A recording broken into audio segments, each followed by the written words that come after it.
기드온과 그리고 그의 자녀들이 등장하는데, 기드온에게는요 자녀들이 아들만 한 70명 가까이 있었습니다. 미디안과의 전쟁에서 승리하고 난 다음에 이 기드온은 많은 첩과 그리고 자녀들을 두게 되는데, 그런데 뭐 이렇게 다양한 자녀들 가운데에는 세겜 출신, 이 세겜이라고 그러면 사실 좀 이방 여인 가까운데, 이 세겜 출신의 첩의 그 아들 가운데 아비멜렉이라는 그런 아들이 있었는데, 이 아비멜렉이라는 자가 거친 자였습니다. 그리고 또 이방인의 혹은 첩의 아들이니까 다른 형제로부터 아주 무시를 많이 당했는데, 결국 이렇게 무시를 받던 이 아비멜렉이라는 자가 자기를 미워하던 형제들을 내가 언젠가는 죽여버리겠지 라는 생각을 가지고 있다가 어느 날 자기를 기만하던 이 자기 형제 70명을 한 곳에 모아놓고 잔치를 벌인다는 핑계로 그들을 다 부릅니다.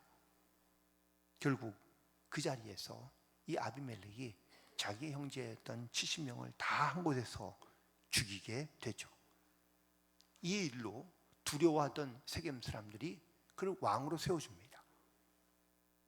그리고 스스로 왕이 되어서 나라를 다스리죠. 그런데 다른 나라와 어느 전쟁 가운데 이 베테스라는 곳에서 똑같은 일을 행하고 사람들을 죽이려 하는데, 마침 그 성문에 가까이 갔다가 우연히라고 말하고 싶지만 우연히는 아니고요, 성문 위에서 한 여인이 맷돌을 던졌는데 마침 이 맷돌이 아비멜렉의 머리에 맞아서, 그리고 이 맷돌에 맞은 아비멜렉은 결국은 죽어가게 됩니다.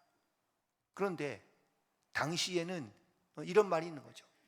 여인이 던진 돌에 맞아 죽으면 이거는 소위 개죽음이에요.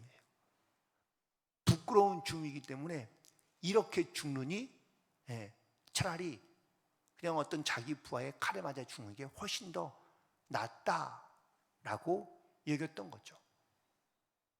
싸움이 치열한 가운데 여인이 던진 돌에 맞아 죽는 이 아비멜렉, 자기가 생각해도 너무 부끄러운 겁니다. 그래서 옆에 있던 부하에게 제발 나를 좀 죽여다오라고 자기를 칼을 내어주고, 그리고 결국은 죽음을 맞이하게 됩니다. 그런데 이 아비멜렉의 죽음이요, 사실 부하의 손에 죽었으면 칼에 맞아 죽은 거 아닙니까? 그런데 소문은 어떻게 났느냐? 칼에 맞아 전쟁터에서 그렇게 아주 용감하게 싸우다가 칼에 맞아 죽었다라고 소문이 난 것이 아니라 지나가던 여인의 돌에 맞아 죽었다라는 소문이 퍼지게 되고, 그리고 유대의 어떤 전통 가운데 돌에 맞아 죽은 자는 아비멜렉과 같다라는 이러한 소문 아닌 소문이 만들어지게 된 것이죠. 그래서 이런 소문에 의해서 부끄러운 일을 당하는 사람은 여인의 돌에 맞은 자와 같다라는 말이 생겨난 겁니다. 오늘 본문에 있는 말씀 속에서 사실 우리아가 죽은, 전쟁터에 나가서 우리아가 죽은 소식을 다윗에게 전하는 전령이 다윗에게 와서 이야기합니다. 그런데 이 우리아가 성문 가까이에 가서 치열하게 전쟁 가운데 있다가 거기에서 칼에 맞아 죽은 건지 활에 맞아 죽은 건지 돌에 맞아 죽은 건지는 알 수 없지만 이 우리아도 역시 죽게 되고, 그리고 그와 함께 있던 몇 명의 군사도 함께 죽게 됩니다. 사실 다윗이 요압에게 편지를 써서 가장 전쟁이 치열한 곳에 이 우리아를 앞세 놓으라고 이야기하고, 그리고 요압은 이 다윗의 명령에 의지해서 이 우리아를 전쟁터의 가장 맨 앞자리에 내어놓습니다. 물론 형색으로는 치열한 전쟁에서 싸우다가 우리아가 죽음을 맞이한 그런 어떤 멋있는 혹은 또 어쩌면 군인다운 죽음을 맞이하는 것이지만 진짜 이 우리아를 죽게 한 것은 다윗의 계략인 것이죠. 이걸 숨기기 위해서 다윗은요, 자기의 고난 혹은 자기의 권력을 남용합니다. 그리고 전령이 와서 이 다윗의 죽음을 전하기까지 아주 장황하게 많이 설명합니다. 그 사람들이 우리보다 우세한데, 그런데 우리가 그들을 향하여 나아가서 성문까지 쫓아가서 거기서 싸우다가 몇 사람이 죽었고, 그리고 맨 마지막에 우리아도 함께 죽었습니다 라는 이야기를 들었을 때 다윗의 마음이 어땠을까요? 네? 기뻤을까요? 슬펐을까요? 다윗은 그제서야 안도감을 느낍니다. 아, 그래, 우리아가 죽었구나. 이후에 이 다윗이 한 말이 매우 중요합니다. 오늘 본문에 있는 11장의 전체를 보면 다윗이 우리아나 아니면 요압이나 군사들로부터는 왕이라는 호칭을 받습니다. 즉 사람들로부터는 다윗이 왕이라는 호칭을 받지만 참 재미있고 아이러니한 사실은 이 성경에서는요, 다윗을 향하여 왕이라고 표현하지 않고 그냥 다윗의 이름을 그대로 사용합니다. 이거는 사람의 시각이 아니라 하나님의 시각인 것을 볼 수 있습니다. 사람들은 다윗을 왕으로 부르며 그리고 왕으로 인정하고 있지만 하나님은 다윗을 왕으로 부르시는 것이 아니라 다윗이라고 부르고 있다라는 사실입니다. 무슨 뜻인가요? 하나님은 다윗이 가지고 있는 명예나 타이틀 또한 그가 가지고 있는 위치를 보시고 그에게 다윗 왕이구나 라고 부르시는 것이 아니라 다윗을 개인 한 사람으로 보고 다윗이라 부르고 있다라는 사실입니다. 이게 왜 중요하냐? 우리도 살아가면서 여러 가지 많은 타이틀이 있을 수 있습니다. 교회에서는 장로요, 권사요, 집사요, 사회에 나가서는 여러 가지 많은 호칭이 있을 수 있죠. 박사든 의사든 아니면 사장이든 회장이든 지극히 평범하든 자기가 갖고 있는 타이틀과 혹은 또 자기가 가지고 있는 권력도 있을 수 있고 힘도 있을 수 있고 능력도 있습니다. 직책도 있죠. 그런데 하나님은 우리를 부르실 때 어떻게 부르실까요? 누구누구 목사야, 누구누구 장로야, 누구누구 권사야 이렇게 부르실까요? 아니면 우리의 이름만 부르실까요? 이름만 부르십니다. 무슨 뜻입니까? 내 이름 뒤든 앞이든 붙어있는 어떤 나를 표현하는 그 어떤 말도 하나님 앞에서는 필요치 않다라는 뜻입니다. 때로는 우리가 어떤 직책이나 아니면 어떤 위치로부터 위로를 받거나 아니면 내가 마치 정말 괜찮은 것처럼 착각에 빠지는 경우도 많이 있습니다. 물론 좋은 위치나 직분은 축복입니다. 그러나 그 위치나 직분을 주신 이유는요, 그것을 통해서 하나님의 일을 하게 하기 위하여 우리에게 때로는 위치도 주시고 직분도 주시고 또한 그 은혜와 능력도 주시는 줄 믿습니다. 그런데 사람들이 자꾸 우리를 그렇게 불러주다 보니 우리가 스스로 착각에 빠질 수 있는 겁니다. 어떤 착각이요? 내가 이만한 사람이 되는구나. 내가 이런 능력이 있는 거구나. 죄송하지만 교회 오래 다니거나 연륜이 오래되었다고 저절로 거룩해지나요? 그렇지 않습니다. 직분이 있다고 혹은 교회 오래 다녔다고 저절로 거룩해지는 건 아무것도 없습니다. 그래서 치열하게 매일매일마다 주님 앞에 나와 엎드리고 주님과 동행하기 위하여 우리가 몸부림치고 있는 줄 믿습니다. 여기에는 그 누구도 예외가 없습니다. 목사이든 장로이든 권사이든 신앙생활을 오래 했든 체험이 있든 없든 우리가 주님 앞에 나아갈 때는 내가 가지고 있는 그 어떤 타이틀을 가지고 주님께 나가는 것이 아니라 내 이름, 그 석자를 가지고 우리가 주님 앞에 나아가야 될 줄로 믿습니다. 특별히 11장에서 다윗이 사람들로부터는 왕으로 불리지만 하나님은 이 다윗을 한 사람, 한 개인으로 보고 있다는 거예요. 그냥 한 영혼에 불과한 존재입니다. 우리가 주님 앞에 어떤 존재인지를 반드시 기억하고 그리고 주님 앞에 겸손히 나아갈 수 있는 그런 믿음의 결단과 그리고 주님 앞에 나아가는 성도들 되시기를 주님의 이름으로 간절히 축원을 드립니다.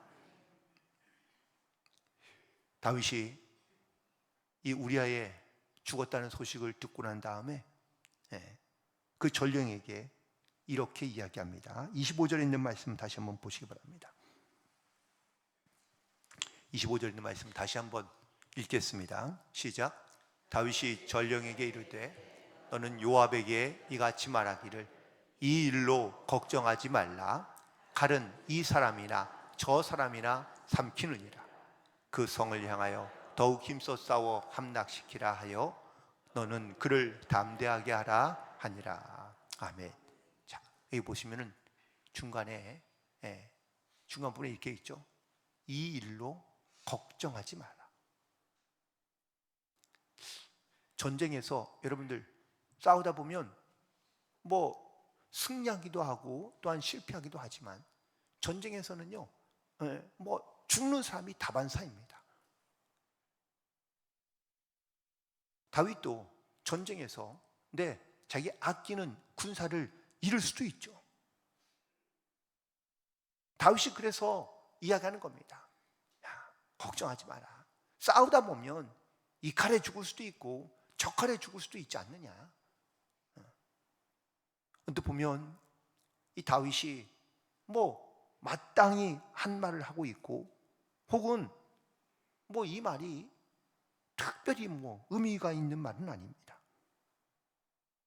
그런데 히브리 원어를 보니까 25절에 너는 걱정하지 말라 라는 이 말과 오늘 본문 우리가 주제로 읽을 27절에 있는 말씀 맨 마지막 부분 함께 보시죠. 자, 시작. 그 일이 여호와 보시기에 악하였더라. 그런데 걱정하지 말라라는 그 옐라하라는 말과 악하다라는 말이 옐라가 똑같아요. 그러니까 이 말은 이 일이 악하다고 여기지 말라라는 말과 똑같다는 겁니다. 걱정하지 말라라는 말이 다윗은 그 일이 나쁜 일이 아니고 그 일이 악한 일이 아니다 라고 말하고 있는 거예요. 그런데 하나님 보시기엔 어떤 거예요? 그 일이 악한 일이에요. 11장 전제를 통해서 볼 때에 여기에서 하나님의 이름이 등장하는 것이 바로 27절에 처음 등장합니다. 그런데 11장에 있는 말씀을 1절부터 쭉 보면 여호와 하나님의 이름이 전혀 등장하지 않습니다. 다윗이 사람을 속이고 하나님을 속이고 그리고 자기가 행한 일을 감추고 심지어 자기의 충성스러운 부하인 우리아를 전쟁터에 내보내게 하고 그를 죽게 했는데 일부러 죽게 했는데 이 일이 스스로 생각하기에 악하지 않다라고 생각하고 있는 거예요. 그런데 하나님께서는요 맨 끝에 등장하시더니 아니야 이 일은 악한 거야 라고 선포하고 계십니다. 여러분, 우리도 이런 착각 가운데 살아갈 때가 종종 있습니다. 내 스스로 생각하고 판단하건대 이 정도는 괜찮아, 이 정도는 악한 일이 아니야, 스스로 나에게 말하고 스스로 나를 위로합니다. 내가 행한 일은 어쩔 수 없는 일이야. 어쩔 수 없는 상황 가운데 어쩔 수 없이 행하는 일, 그러니 이 일은 악한 일이 아닐 거야, 아니야 라고 생각하며 또한 그렇게 행동한다는 겁니다. 그런데 평소에 이 11장에 등장하고 있는 이 다윗의 모습과 다르게 이전에 있는 다윗은 어땠나요? 자기가 알고 있는, 혹은 자기와 관계하거나 혹은 자기에게 정말 소중한 사람들에 대한 죽음을 이 다윗이 어떻게 맞이했고 혹은 어떻게 반응했는지를 여러분 보신다면, 다윗은 이 칼이나 저 칼이나 어떻게 죽든 그렇게 죽을 수 있지 라고 이렇게 반응한 것이 아니라, 그는 애통해하며 고통스러워하며 그 아픔과 슬픔을 함께 나누려 힘쓰고 애썼던 다윗의 모습이 곳곳에 등장하고 있습니다. 자기 친구인 요나단의 죽음에도, 자기를 죽이려 사울 왕의 죽음에도, 또한 자기를 배신하며 혹은 나아갔던, 심지어 자기 압살롬에 대한 죽음에 대해서도 다윗은 매우 힘들어하고 함께 고통스러워하며 눈물을 흘렸던 다윗인데, 오늘 이 우리아의 죽음에 대해서는 아주 차갑습니다. 냉정합니다. 어쩌면 다윗은 자기의 목적을 이룬 것을 그는 기뻐하며 감추려 전형적인 그런 악인의 모습과 태도를 가지고 이 우리아의 죽음을 맞이하고 있다라는 겁니다. 다윗도 이렇게 죄악 가운데 쉽게 무너지고, 또한 그가 이렇게 정말 하나님의 마음에 합한 자로서 칭찬받는 자였지만 이렇게 쉽게 무너질 수 있다는 것이 조금은 충격적이기도 합니다. 그런데 우리도 다윗과 더 나을 것도 없지만, 또한 이 다윗과 비교해서 봤을 때, 오늘 특별히 이 다윗의 모습을 봤을 때 에휴, 나는 안 그래, 나는 그렇지 않을 거야 라고 이렇게 생각할 수 있지만, 아니요, 우리도 다윗과 크게 다르지 않는 삶을 살아가는 경우가 많다는 겁니다. 남의 잘못에는 어떻게 그럴 수 있지? 에이, 그렇게 이야기하고, 내 잘못에 대해서는 지나치게 관대한 우리의 모습이 많기 때문입니다. 오늘 이 다윗은 자기의 욕망과 욕심으로 영적인 눈이 가려져서 하나님이 어떻게 보고 계시는지, 또한 정말 하나님께서 어떻게 생각하시는지에 대해서는 전혀 생각하지 못하고 인간의 눈, 자기의 어떤 욕망의 눈으로만 이 모든 일들을 생각하고 있는 것을 보게 됩니다. 그리고 자기의 악한 일에 대하여 스스로 말하기를, 이 일은 악한 것이 아니다, 이를 악하게 여기지 말라, 심지어 전령에게도 이렇게 얘기하고 있는 것을 보게 됩니다. 결국 그의 영적인 눈이 가려진 그 상태에서 자기 스스로에게는 이런 악한 일이 아니야 라고 말하지만, 하나님께서는 분명히 말씀하십니다. 하나님 보시기에 이 일이 악하였다 라고 말입니다. 우리아가 죽고 난 다음에 다윗이 밧세바를 자기의 왕궁으로 부릅니다. 그리고 밧세바를 자기 아내로 맞이합니다. 자, 그렇다면 밧세바는 이제 어떻게 신분이 변화했죠? 네, 우리아의 아내에서 다윗의 아내로 바뀌었으니 그럼 뭐가 되어야 돼요? 왕비가 되어야 됩니다. 그러면 성경에 어떻게 기록되어야 될까요? 밧세바는 다윗의 아내였더라. 뭐 이렇게 기록되지 않을까요? 그런데 여러분 성경의 곳곳을 보세요. 놀랍게도 밧세바는 자기의 이름으로 등장하지 않고 또 다윗의 아내로 등장하는 것보다 우리아의 아내로 끝까지 기록되어져 있습니다. 그럼 이게 무슨 뜻인 줄 아세요? 사람의 정체성이 하나님 안에서는 바뀌지 않는다는 뜻이에요. 내가 겉으로는 신분은 바뀌고 혹은 내 위치가 바뀌고 또는 나의 어떤 주어진 모든 것들이 환경이 바뀌어도 나는 달라지지 않는다는 거예요. 하나님 안에서 하나님 보시기에 나는 그냥 한 피조물이고 한 인간에 불과할 뿐이지 내가 위치가 바뀌고 내 상황이 바뀌고 내 다른 것이 바뀐다 할지라도 달라지는 것이 없다라는 뜻입니다. 그 증거 중에 하나가 마태복음 1장에 보면 여인이 5명이 등장합니다. 예수님의 족보에 등장하는 5명의 이름들 기억하시죠?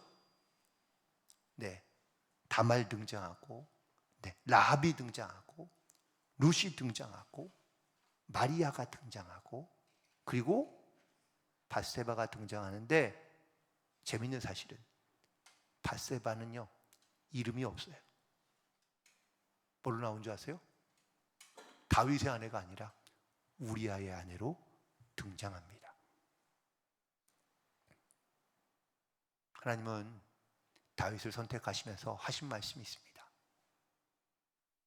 사람은 외모를 보거니와 나는 중심을 보느니라. 하나님께서 다윗의 중심을 보시고 다윗을 택하여 기름 부어 이스라엘 왕으로 세워주셨습니다. 그런데 다윗의 중심에서 하나님이 떠나고 나자 그가 하나님 보시기에 악한 일을 행하게 된다는 거예요. 우리도 정말 주님 앞에 내가 어떤 사람으로 어떤 존재로 어떤 모습으로 서 있는지를 반드시 돌이켜봐야 될 줄로 믿습니다. 나의 위치, 나의 직분, 어쩌면 나의 어떤 신앙의 어떤 것들이 나를 하나님 앞에 거룩하게 나가게 만드는 것이 아니라 내 이름 성요한이라는 이 이름 하나로 우리 하나님 앞에 마주 서야 된다는 사실을 잊지 마시고 우리가 정말 겸손히 주님 앞에 나아가며 내 안에 있는 모든 악한 것들을 내어버리기까지 끝까지 주님 앞에 무릎 꿇고 기도하며 간구함으로 겸손함으로 주님 앞에 나아가는 성도들이 되기를 간절히 소망하며 오늘도 우리가 주님 앞에 또한 주님의 부르심 앞에 부끄럽지 않는 믿음의 삶으로 함께 영광을 돌리는 그런 모든 성도들이 되시기를 주님의 이름으로 간절히 축원을 드립니다. 기도하십니다.